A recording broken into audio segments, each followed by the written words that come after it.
할렐루야. 우리 양옆에 앉아 계신 우리 사랑하는 가족들을 따뜻한 마음으로, 따뜻한 눈빛으로 바라보시면서 이렇게 인사할까요? 사랑합니다. 축복합니다.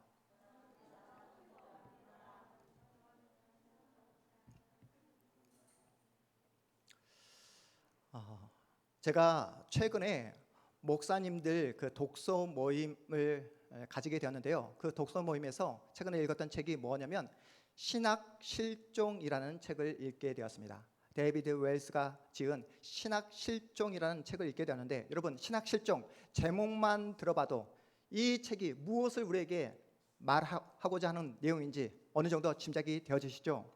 현대 교회 안에 무엇이 신학이, 진리가 실종되었다는 겁니다. 하나님의 진리의 말씀이 중심에서 변두리로 쫓겨나게 되었다, 밀리게 되었다라고 이야기하고 있습니다. 왜요? 시대가 변하면서, 사회가 현대화되면서 현대 정신이, 세속화의 물결이 교회 안으로 침투되었다는 겁니다. 그 결과 진리의 전달자인 목회자들마저 이제는 하나님의 눈치를 봐야 되고, 하나님의 말씀을 바르게 증거해야 될 목사들마저 어떻게 해요? 누구의 눈치를 본다고요? 하나님의 눈치를 보는 것이 아니라 성도들의 눈치를 보면서 성도들이 듣고 싶은 말, 성도들에게 위로와 격려와 축복의 말만 한다라고 목회자로서의 정체성을 잃어가고 있다라고 그렇게 날카롭게 지적을 하더라고요. 이 저자의 지적에 자유로운 목회자, 교회가 어디 있겠습니까? 한국 교회 안에 종교인은 넘쳐나지만 진짜 예수를 믿는 참 신자를 찾아보기 힘든 현실을 우리가 살아가고 있습니다. 신학 실종을 읽고 또 토론하고 그 모든 책을 다 이렇게 마무리하면서 이번 주일날 설교를 준비하는데, 이 신학 실종과 제가 여러분에게 전에 소개해드렸던 존 비비어가 쓴 무엇이 선인가, 무엇이 선인가라는 책이 오버랩 되더라고요. 그 책에는 기독교 작가인 존 비비어와 당시 미국의 유명한 설교자와 나눴던 이야기가 소개되어 있습니다. 그 유명한 목사는 간통죄와 사기죄를 저질러 감옥에 갇혀 있어요. 감옥에 갇힌 목사가 자신을 면회온 존 비비어에게 이렇게 말합니다. 존, 저를 이 교도소에 보낸 것은 하나님의 무서운 심판이 아니었어요. 이건 저에게 하나님의 자비였습니다. 제가 만일 예전처럼 계속해서 살았다고 한다면 저는 영원한 지옥에 떨어지고 말았을 거예요. 처음에는 존 비비어는 이 유명한 목사님의 이 겸손함, 이 솔직함에 큰 감동을 받습니다. 그리고 감옥에 갇힌 목사에게 용기를 내서 존 비비어가 이렇게 질문합니다. 목사님은 사역을 하실 때에 예수님을 향한 열정이 대단하셨잖아요. 하나님을 향한 그 사랑이 정말로 열정적이셨잖아요. 어쩌다가 그렇게 열정을 다 잃어버리게 되셨습니까? 언제부터 예수님에 대한 사랑을 잃어버리게 되셨습니까?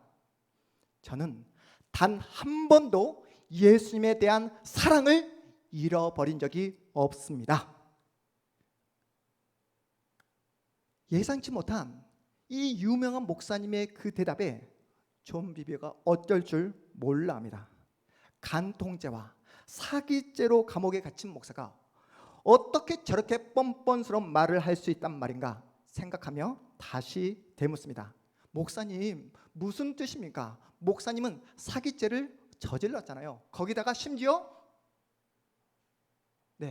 간통죄까지 저질러서 지금 현재 감옥에 갇혀 있잖아요. 이런 상황에서 예수님에 대한 사랑을 전혀 잃지 않았다라고 어떻게 그렇게 자신 있게 말할 수 있습니까? 이번에도 감옥에 갇힌 그 유명한 목사는 그 존 비비어의 눈을 똑바로 쳐다보며 이렇게 이야기합니다. 저는 그 일을 겪는 동안에도 저는 늘 예수님을 사랑했어요. 이 말을 듣자마자 존 비비어는 말문이 막혀버립니다. 머릿속이 하얘졌어요. 바로 그때 감옥에 갇힌 목사가 이 존 비비어에게 했던 말, 여러분 기억하고 계십니까? 어떤 말을 했죠? 저는 예수님을 사랑했어요. 저는 예수님을 정말로 사랑했습니다. 하지만 예수님을 두려워하지 않았습니다. 저 교회 안에 수없이 많은 사람들이 지금 예수님을 사랑한다 그렇게 고백하고 있어요. 그들은 하나님을 사랑하지만 하나님을 두려워하지 않습니다. 그들은 하나님을 사랑한다 고백하지만 그들은 하나님을 두려워하지 않습니다. 감옥에 갇힌 그 설교자의 말이 주일 이 아침 잔잔한 우리의 마음속에 큰 파동을 일으키는 이유가 무엇입니까? 우리의 민낯을 그대로 폭로하고 있기 때문이잖아요. 우리가 사는 이 시대는 하나님을 두려워하지 않습니다. 오늘 주일을 맞이해서 우리 교회뿐만 아니라 수많은 교회 안에 지금 하나님을 예배하는 예배자들이 지금 하나님을 예배하고 있습니다. 하나님을 예배한다 하지만 신령과 진정으로 하나님 앞에 참된 예배를 드리고 있는 참된 예배자가 여러분 몇 명이나 되겠습니까? 하나님을 주변부로 몰아낸 채 지금 당장 내가 느낄 수 있는 쾌락, 지금 당장 내가 누릴 수 있는 즐거움을 추구하며 살아가는 그런 신자들이 한국 교회 안에 얼마나 많은지 모릅니다. 그렇다면 우리 동탄한마음교회 우리 성도님들은 어떻습니까? 여러분은 정말로 하나님을 사랑하십니까? 정말로 하나님을 두려워하고 계십니까? 그 하나님을 무겁게 여기며 그 하나님의 말씀에 순종하며 살아가고 계십니까? 여러분 마음 중심에 지금 무엇이 자리 잡고 있습니까? 하나님이십니까? 아니면 여러분이 붙잡고 있는 인간적인 욕망이 여러분 마음 중심에 떡하니 자리 잡고 있습니까? 다윗은 모든 것을 다 가지고 있을 때 스스로 무너져 버렸어요. 당시 이스라엘 최고의 권력을 가진 자가 누구입니까? 누구예요? 문제가 어렵습니까? 다윗입니다. 당시 이스라엘에서 가장 큰 부자가 누구일까요? 다윗입니다. 하지만 하나님의 말씀이 다윗 안에 작동되지 않자 간음죄와 살인죄를 범했음에도 불구하고 전혀 양심의 가책을 느끼지 못합니다. 하나님 앞에서 죄라는 사실조차 느끼지 못하고 있어요. 이러한 영적인 마비 상태가 나타나게 된 근본적인 이유가 무엇입니까? 하나님이 마음의 중심에서 주변부로 밀려나 버렸기 때문입니다. 하나님이 주변부로 밀려나게 되자 이스라엘 진짜 왕이 하나님이라는 사실을 잊어버리게 된 거예요. 손에 쥔 권력이 자신의 힘과 능력에서 나았다라고 생각합니다. 자기가 마음만 먹으면 마음대로 뭐든지 생각대로 다 할 수 있다라는 적는자 프레임에 지금 다윗이 빠져 있어요. 다윗은 자신의 욕망을 채우기 위해 목욕하는 여인이 누구인지 알아보라고 전령 자신의 신하를 보내잖아요.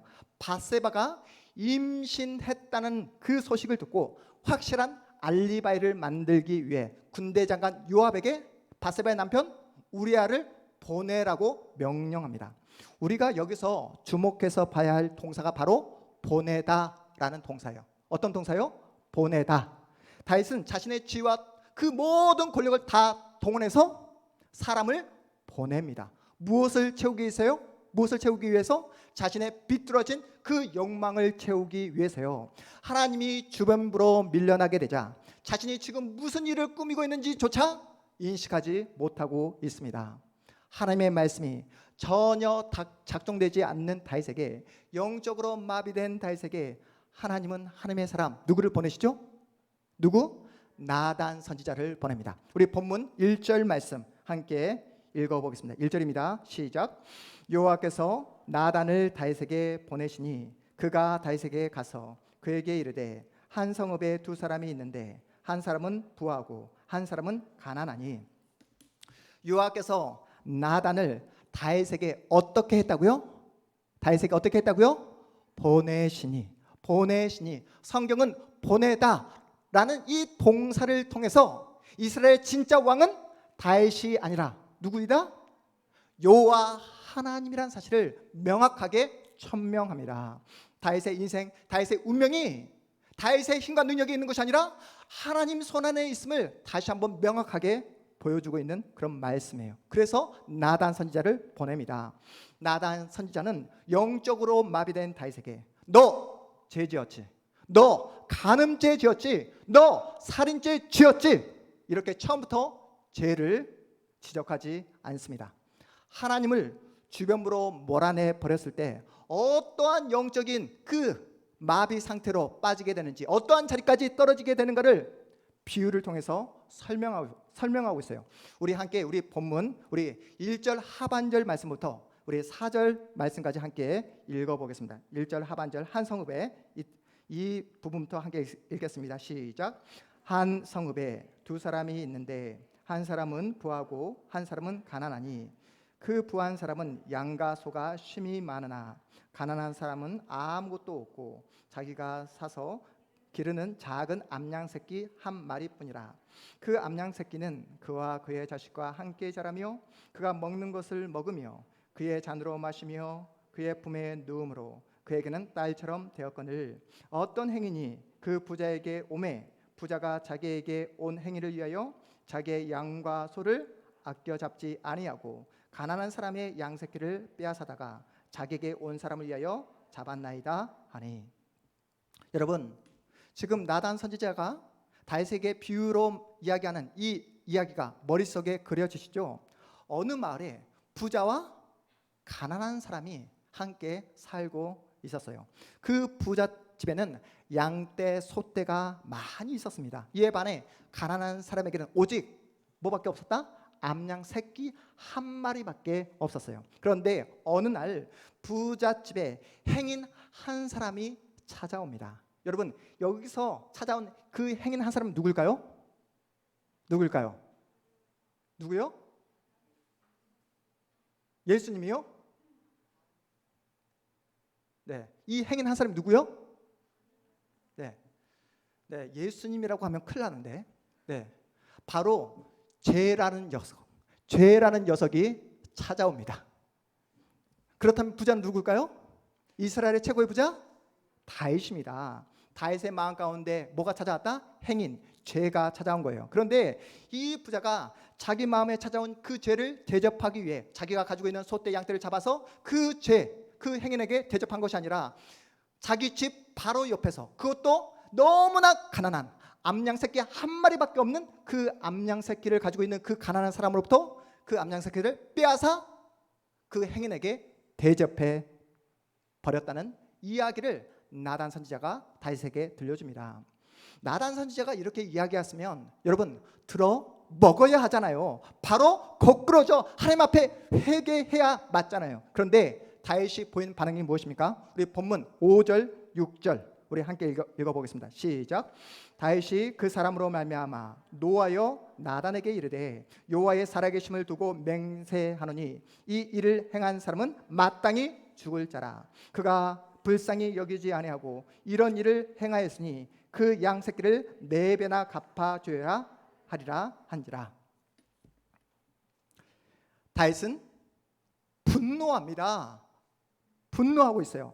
가난한 이웃의 소유를 강탈한 이 비열한 이 부자 행위에 대해 진심으로 분노하고 있습니다. 심지어 이렇게까지 말을 하고 있는 거예요. 이 부자는 죽어 마땅하다고. 어떻게 하나님의 나라 언약의 땅 이스라엘 땅에서 이러한 비열한 행위를 하고도 살아남을 수 있겠냐고 하면서 거품을 물고 분노합니다. 여러분 보이십니까? 마음의 중심에서 하나님이 떠나버리게 되면 자신이 누구인지 전혀 모르게 됩니다. 자신의 영적 상태에 대해서 전혀 알 수 없게 된다는 거예요. 하나님을 주변부로 몰아내 버리면 주일날 교회에 나와 하나님의 말씀을 들어도 이 진리의 말씀이 절대로 자기의 마음판에 새겨지지 않는다는 거예요. 하나님을 사랑한다 고백하지만, 하나님의 이름을 찬양하지만 하나님을 두려워하지 않는 종교인으로 전락할 수밖에 없다는 거예요. 다윗은 나단 선지자가 자신의 죄를 지적하고 있다는 사실을 꿈에도 생각하지 못했습니다. 간음죄를 저질렀어요. 거기다가 살인죄까지 저질렀습니다. 하나님 앞에서 명백한 죄를 저질렀음에도 불구하고 전혀 양심의 가책을 느끼지 못하고 있는 다윗입니다. 하나님의 말씀이 작동되지 않자 오히려 자신이 가지고 있는 종교적인 기준을 가지고 누구를? 다른 일을, 타인을 정죄하는 자리로 나아가고 있잖아요. 성경은 이러한 다윗의 민낯을, 이러한 다윗의 영적인 상태를 그대로 우리에게 폭로하고 있습니다. 우리가 여기서 확인하는 내용이 무엇입니까? 인간이라는 존재는요, 스스로 자신의 죄를 깨달을 수 있다 없다? 깨달을 수 없습니다. 인간이라는 존재는 결코 자신이 얼마나 지독하고 비열하고 비참한 존재인가를 스스로 깨달을 수 없습니다. 하나님께서 만나 주셔야지만이, 하나님께서 마음을 만져주시고 하나님께서 회개의 영을 허락해 주셔야지만이 자신이 얼마나 하나님 앞에서 정말로 참혹한 비참한 죄인인가를 자각할 수 있고 회개할 수 있다는 거예요. 여러분, 다윗을 보셨잖아요. 자신 안에 있는 들보는 보지 못하고 다른 사람을 정죄하기 바쁩니다. 비유로 말을 해도 전혀 알아먹지 못하는 그 다윗을 향해서 나단 선지자가 이렇게 말합니다. 우리 본문 7절에서 9절까지 말씀 한 게 있습니다. 시작.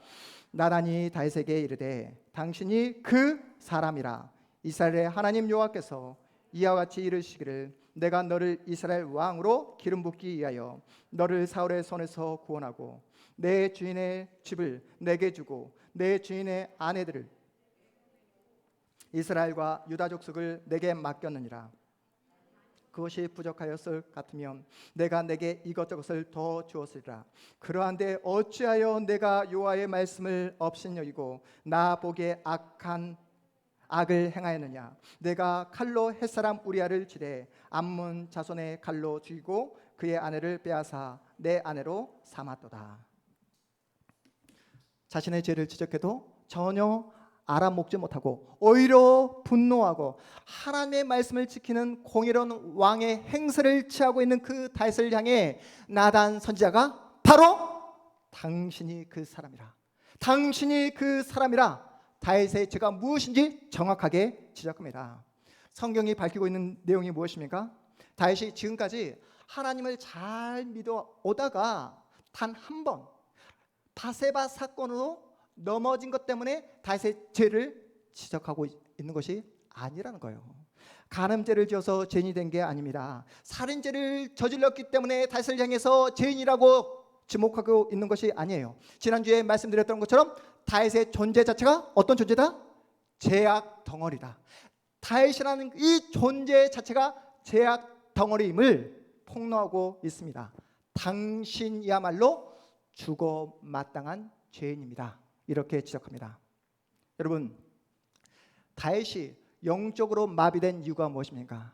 하나님을 마음의 중심에서 주변부로 이렇게 밀어낸 그 근본적인 이유가 무엇이었습니까? 9절 말씀에 이렇게 나오죠. 9절 보십시오. 9절에 어떻게 나옵니까? 그러한데 어찌하여 내가 여호와의 말씀을 업신여기고, 우리 10절 읽어보겠습니다. 시작. 이제 내가 나를 업신여기고 햇사람 우리아의 아내를 빼앗아 내 아내로 삼았은즉 칼이 내 집에서 영원토록 떠나지 아니하리라 하셨고. 다윗은 모든 것을 다 가지고 있었을 때, 이스라엘 최고의 부자, 이스라엘 최고의 권력을 가지고 있었을 때 스스로 무너져 버렸습니다. 이유가 뭐라고요? 하나님의 말씀을 업신여겼기 때문에. 마음의 중심에서 하나님을 주변부로 몰아내버리자 더 이상 하나님을 두려워하지 않습니다. 하나님을 두려워하지 않게 되자 더 이상 말씀이 내 안에서 작동되지 않는 거예요. 말씀이 작동되지 않자 자기 손에 쥔 이 권력과 이 지위가 자신의 힘과 능력에서 나았다라고 그렇게 착각합니다.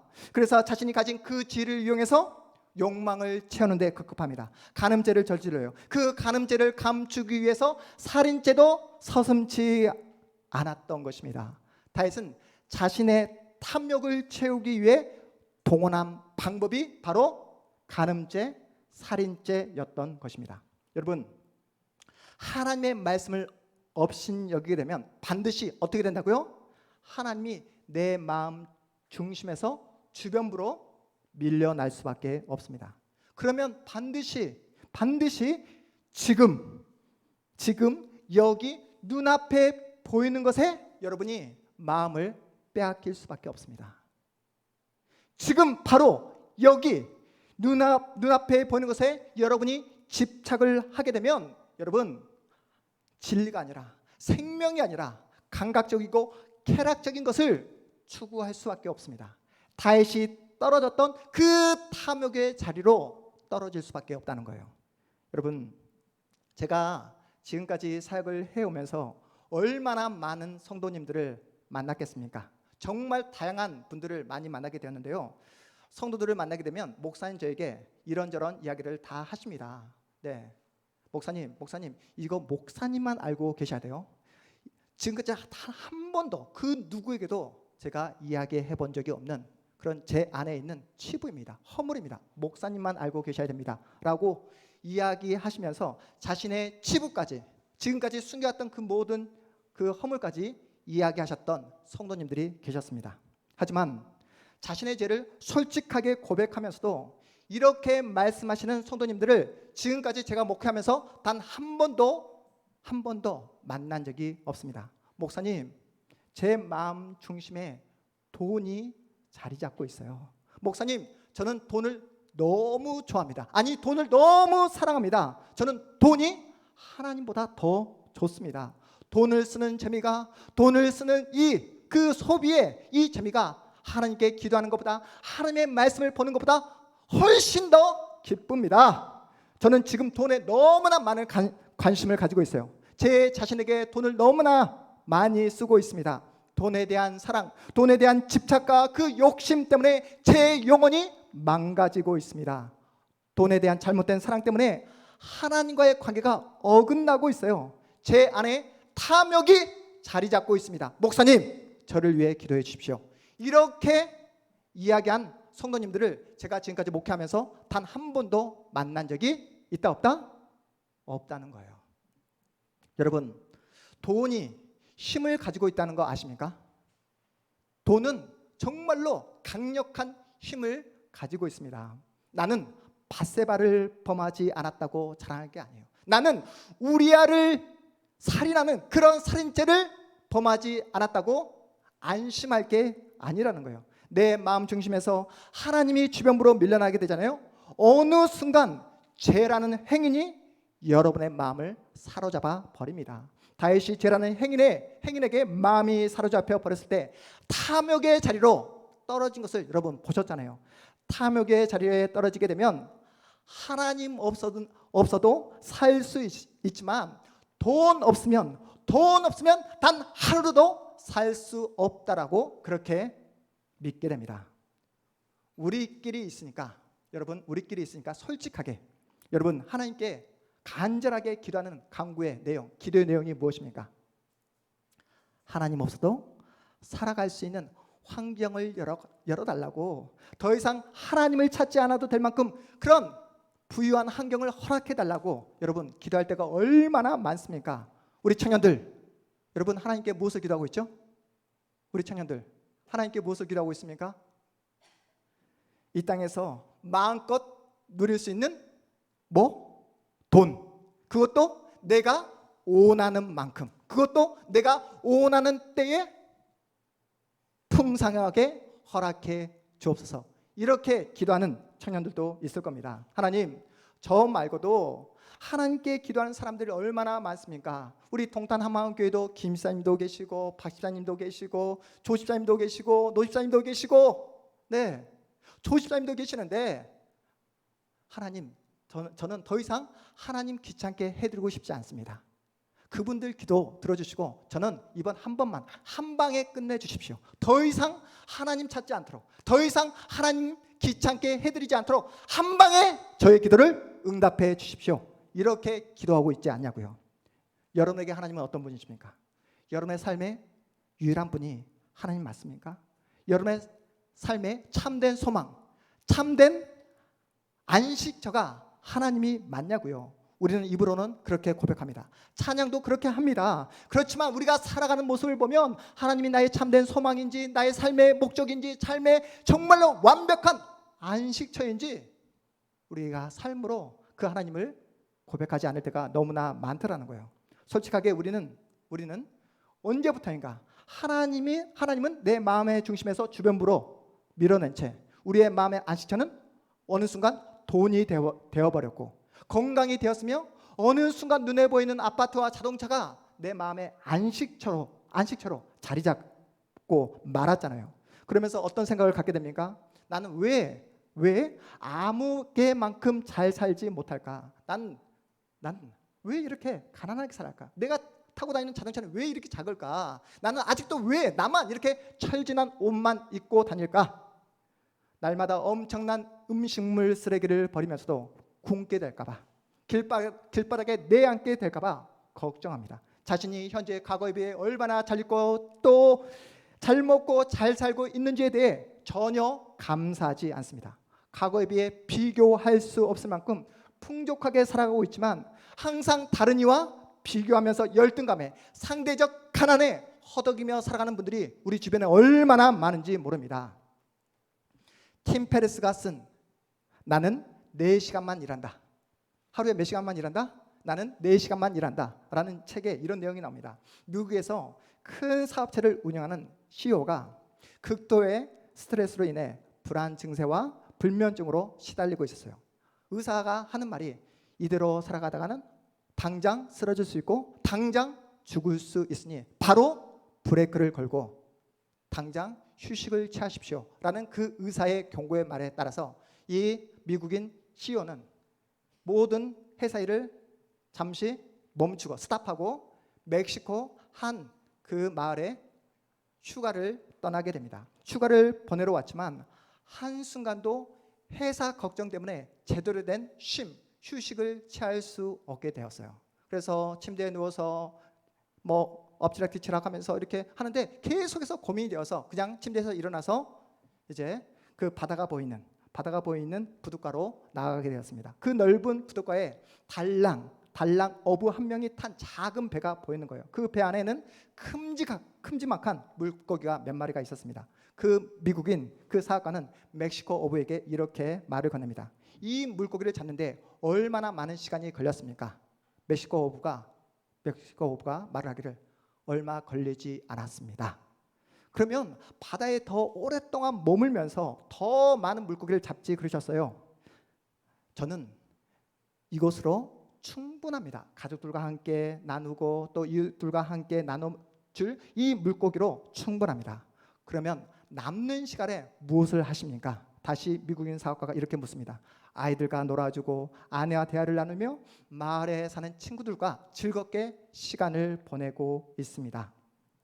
저는 하버드 MBA 출신으로 아저씨를 도와드릴 수 있는데요. 아저씨가 물고기를 잡는데 더 많은 시간을 투자하면 그 투자한 그 시간을 통해서 더 많은 이익을 얻게 되고 그 이익을 통해서 더 큰 배를 살 수 있습니다. 그 큰 배를 구입하게 되면 아저씨는 이제 해운회사를 더 큰 배 여러 척을 사서 해운회사를 설립할 수 있습니다.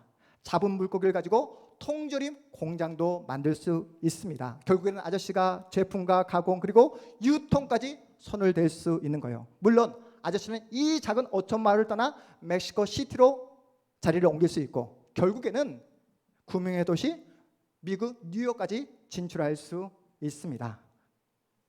이 어부가 이렇게 묻는 거예요. 그러면 그 모든 일을 이루는데 얼마만큼의 시간이 필요할까요? 15년, 20년? 길어봐야 25년 정도 걸릴 것 같습니다. 그럼 그 다음에는 어떻게 됩니까? 미국인 사업가가 웃으면서 이렇게 이야기를 하는 거예요. 그게 가장 중요한 부분입니다. 이번에 한국의 쿠팡이라는 회사가 뉴욕 주식에 상장을 했듯이 아저씨 회사도 뉴욕 그 주식 그 증시에 상장을 한 다음 그 주식을 팔면 엄청난 수백만 달러의 부자가 될 것입니다. 수백만 달러. 그 다음에는 은퇴한 후에 작은 어촌 마을에 내려와서 늦잠 자고 물고기를 잡고 가족들과 시간을 보내면서 하루하루 즐겁게 사는 것입니다. 이 말을 들은 멕시코 어부가 뭐라고 했다고요? 저는 지금도 이렇게 살고 있습니다. 저는 지금도 행복하게 즐겁게 살고 있습니다. 미국인 사업가는 돈 때문에 건강을 잃었고 돈에 대한 과도한 집착 때문에 유학을 왔음에도 불구하고 여전히 무슨 생각뿐입니까? 돈에 사로잡혀 있습니다. 미국인 사업가가 겪는 이 불안 그리고 돈에 대한 잘못된 집착을 여러분 어떻게 뿌리 뽑을 수 있을까요? 휴가를 가도 해결되지 않습니다. 요양을 가도 해결되지 않습니다. 세상의 그 어떤 방법을 다 동원해도 이 사람이 사로잡힌 돈에 대한 집착, 잘못된 돈에 대한 생각을 고쳐낼 수 없습니다. 오직 길이요, 진리요, 생명 되신 예수 그리스도만이 돈이라는 가짜 신을 몰아낼 수 있는 줄 여러분 믿으시기 바랍니다. 예수 그리스도를 내 마음의 중심에 모실 때만, 예수 그리스도가 내 인생의 진정한 주인 왕이 될 때만 우리는 돈이라는 가짜 신에서 자유로워질 수 있는 것입니다. 사랑하는 여러분, 여러분 마음 중심에 지금 무엇이 자리 잡고 있습니까? 인생을 살아가면서 여러분에게 가장 필요한 것이 뭐라고 생각하십니까? 돈이 필요하십니까? 돈 필요하죠. 돈 중요합니다. 정말로 돈 중요합니다. 돈을 마다할 사람이 누가 있겠습니까? 돈이 있어야지 옷도 살 수 있고, 돈이 있어야지 먹을 것도 살 수 있으며, 여러분 돈이 있어야지 우리가 생활을 할 수 있잖아요. 그러나 우리에게 가장 필요한 것은 바로 하나님과 나와의 관계라는 거예요. 지금 우리에게 가장 필요한 것은 뭐냐면, 날마다 나에게 진리의 말씀을 전해줄 누가 필요하다? 나단 선지자가 필요한 줄 믿으시기 바랍니다. 여러분, 나단 선지자가 무엇입니까? 바로 하나님의 바른 말씀이에요. 진리의 말씀입니다. 그 진리의 말씀에 바르게 반응하는 거예요. 그리고 그 진리의 말씀이 내 마음판에 새겨질 때 여러분이 그 말씀 앞에 엎드리는 것입니다. 회개하는 것입니다. 그 하나님의 말씀이 우리에게 가장 중요하고 가장 필요한 생명의 축복의 말씀인 줄 여러분 꼭 기억하시기 바랍니다.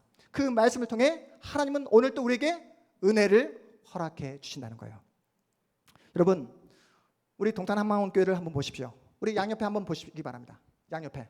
네, 양옆에 보십시오. 어떻게 보입니까? 행복해 보이십니까? 정말로 하나님과의 그 바른 관계 속에서 날마다 은혜를 누리고 있는 하나님의 사람처럼 보이십니까? 어떠세요? 우리 동탄 한마음교회. 인간적인 눈으로 보면, 네, 인간적인 눈으로 보면 너무나 열악합니다. 모이는 숫자도 적어요. 우리 동탄 한마음교회 누가 알아주는 사람 있을까요? 아무도 없습니다. 어디에 있는지도 붙어 있는지도 세상은 우리에게 전혀 관심이 없습니다. 하지만 우리 동탄 한마음교회는 저는 소망이 있는 줄 믿습니다.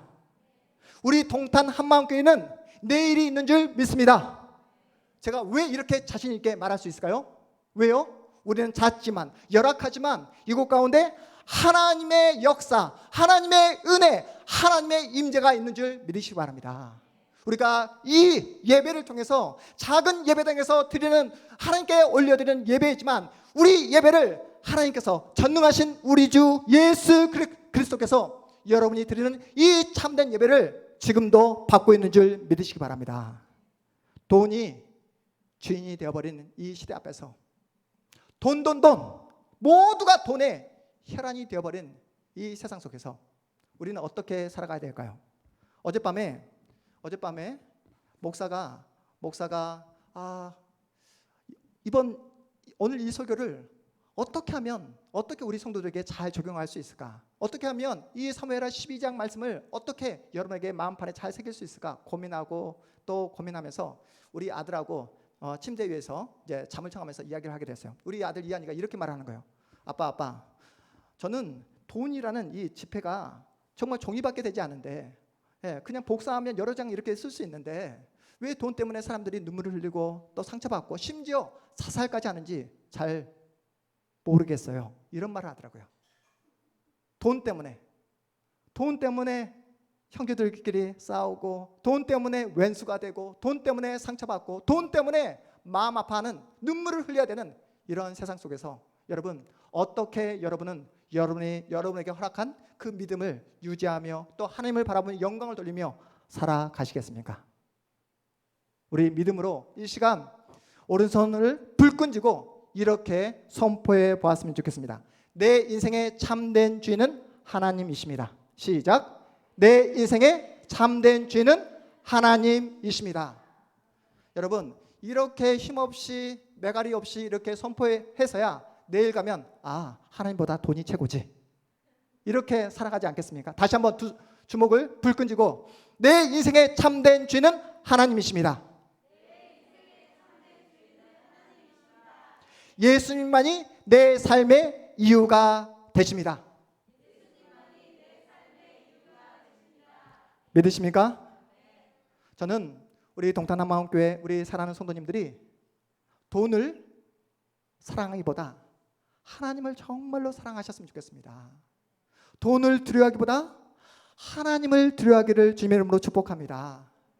이 세상 그 무엇보다도 더 크게 여러분의 마음을 정말로 예수님께 드리고 예수님을 신뢰함으로 예수님을 여러분의 마음 중심에 모심으로 여러분 마음 중심에 있는 지금까지 가지고 있었던 모든 헛된 마음, 헛된 탐욕을 다 물리쳐버리고 내 마음 중심에 하나님을 모심으로 이제부터 말씀에 순종하고 말씀에 순종함으로 날마다 여러분의 삶이 하나님의 영광이 되고 하나님의 기쁨이 되고 하나님의 찬송이 되는 여러분의 복된 생애, 여러분의 복된 미래가 되시기를 주님의 이름으로 축복합니다. 우리 모두 자리에서 일어나겠습니다.